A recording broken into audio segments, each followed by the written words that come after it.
Mga kaibigan, mga kababayan, ngayong araw ho ng Huwebes, May 1, 2025, meron ho tayong pinaka-latest na update sa lagay ho ng ating panahon. Pero kung bago lang ho kayo sa ating channel, huwag niyo po munang kakalimutan na mag-like and subscribe. Maraming salamat ho. Kaibigan, ito hong low pressure area na ating minomonitor nito lamang nakaraan dito sa may bandang silangan ng Mindanao, tuluyan na ho itong nalusaw at wala na hong direktang epekto sa ating bansa. Pero take note mga kaibigan, ayon na rin po sa ating tropical cyclone, no, threat potential forecast, ipapakita ko sa inyo mabuti. Meron ho tayong week 1 at week 2 dito. Sa week 1 po mga kaibigan, meron ho tayong banta, no, ng dalawang low pressure area na posible hong mabuo. So, eto nga nalusaw na, no, pero dito ho sa week 1, which is pasok dito ang April 30, kahapon ho hanggang May 6, 2025, dalawang aktibong low pressure area ho ang ating nakita at na monitor dito na posible pong mabuo sa loob ng Philippine Area of Responsibility. Lilinawin ko lamang, wala hong low pressure area ngayon, pero sa week 1, April 30 kahapon hanggang May 6 po, no, meron ho tayong dalawang posibleng low pressure area na mabuo. At pagdating naman ho sa week 2, May 7 hanggang May 13, ito ho ay palabas na, no, ng ating Philippine Area of Responsibility.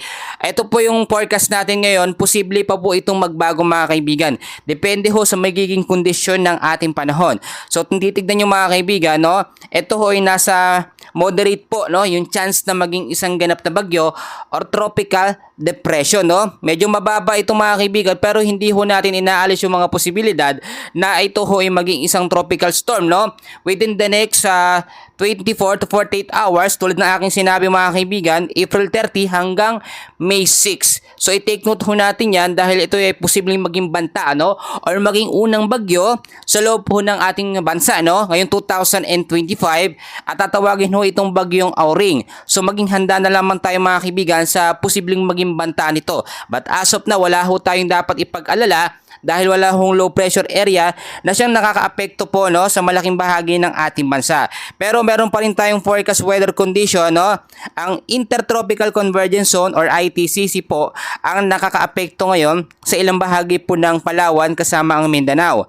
Meron din ho tayong tinatawag na easterlies na nakakaapekto naman sa ilang bahagi po ng ating bansa. Itong ITCZ mga kaibigan, noong nakaraan lamang nakapaloob ho dito itong low pressure area na minomonitor natin noong nakaraan dito sa may bandang silangang Mindanao. At dahil nga po nalusaw na itong low pressure area, wala na ho masyadong magiging malakas na epekto etong ITCZ. Do sa hapon ho at sa gabi, sa ilang lugar po mga kaibigan dito sa Mindanao at Palawan, asahan pa rin natin ang cloudy sky sa hapon with scattered rains and thunderstorm.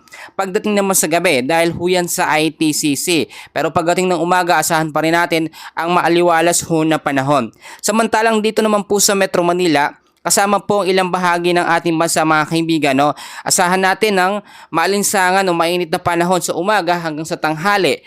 Pero sa hapon ho, posible tayong makaranas ng maulap na kalangitan, asahan ng may tsansa, no, ng mahina hanggang sa posibleng malakas ho na pag-uulan dahil naman po yan sa easterlies at mga localized thunderstorm. Mga kaibigan, balikan ho natin, no, yung tropical threat potential na ating minomonitor. Ito mga kaibigan, sinasabi ko sa inyo, ngayon pa lamang po, no, alam natin na patapos na, no, ang summer at papasok po ng May hanggang June mga kaibigan, sa bare months, dyan na po magsisimula yung sinasabi natin na rainy season or tag-ulan. Once ho kasi na mabuo, ito nga pong threat potential na mabubuo sa week 1 po ng May, April 30 hanggang May 6 po mga kaibigan. Once na mabuo ito bilang isang bagyo, posible o agad yan magkaroon ng sunod-sunod po na bagyo na papasok po, no, or posibleng magparamdam sa ating bansa.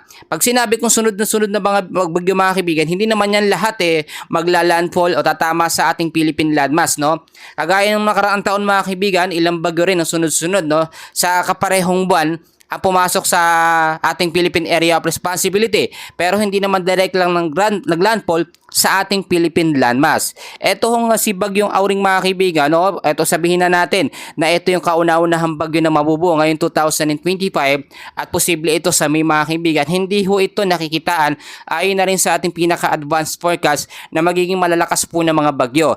At dahil nga po hindi pa naman officially, no, yung hanging habagat o yung habagat season pumapasok, hindi ito tayo mag-expect ng malalakas po na pag-uulan. Nakita nyo naman, Ito pa lamang April, no? Nakita natin sobrang init ho talaga. Summer na summer po talaga mga kaibigan. At dahil sa pagkatapos ng summer, posibleng makaranas tayo mga kaibigan ng mga mahinang pag-uulan lalo na sa hapon at sa gabi dahil sa bantahon ng mga low pressure area. Napansin naman natin yung low pressure area dito sa may bandang silangang Mindanao, nalulusaw tapos biglang bumabalik, nagre-re-enter, lumalabas ng par at nabubuo. Pero kung titignan nyo sa week 1 mga kaibigan, ito yung dapat ho natin paghandaan. Tanong ng ating mga kababayan, ilang bagyo ho ba ang posibleng mabuo ngayong buwan ho ng Mayo dahil May 1 na nga po, no? Inaasahan ho 1 hanggang 2 bagyo ho, no, ang posibleng mabuo ngayong buwan ho ng Mayo. Pero itong 1 hanggang 2 bagyo na ating nakikita sa forecast mga kaibigan, sa advance forecast natin, hindi ho ito nakikita, walang nakikita na malalakas na bagyo na papasok. So ipagpasalamat pa rin natin mga kaibigan, kahit nga po pumasok na, no, unti-unti na nagpaparamdam ito nga pong tag-ulan, no, ngayong Mayo, no, nakita naman natin sa ilang bahagi ng ating bansa. Doon sa Metro Manila, mainit pa rin. Pero sa may bandang silangang Mindanao, minsan may mga pag-ulan po dyan sa hapon. O minsan sa madaling araw, nakakaranas din ng pag-uulan. Maging handa na lamang po. Tulad ng aking sinasabi mga kaibigan, pinapaulit-ulit ko sa inyo, kapag ganitong papalapit na po, no, ang rainy season, dapat maging handa tayo. Hindi bang rainy season, tag-init man, lagi tayo magdala ng sombrero, ng payong, jacket, panlaban ho yan, no, sa init at sa mga biglaang pag-ulan.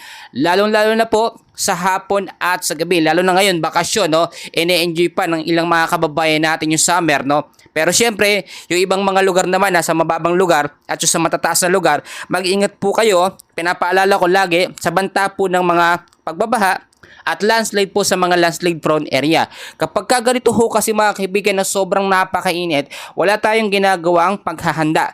At eto pa, napakaraming basura. Once ho na bumuhos, ang biglang malalakas na ulan, hindi man dahil sa bagyo o yung mga thunderstorm na nangyayari, mga localized thunderstorm, madalas yan sa hapon at sa gabi mga kaibigan, kahit sa Metro Manila, ilang bahagi ng ating bansa nangyayari yan, biglang pag-uulan, bigla tayo nakakaranas ng pagbabaha dahil nga po sa dami ng basura. So yan po ipagpapaalala ko sa inyo mga kaibigan na dapat po pinaghahandaan natin ngayon pa lamang po. Marami ho sa atin, alam ko, trauma ho sa mga bagyo, no, dahil last year, no, ilan ho mga bagyo ang sunod-sunod. So ngayon, maging handa tayo sa mga posibilidad na pwedeng mangyari. Wala pa mang bagyo mga kaibigan na pumapasok sa ating bansa, maging handa na lamang po tayo. So far, yan muna ang update ko sa inyo mga kaibigan. And please, pakiusap naman ako ng isang like and subscribe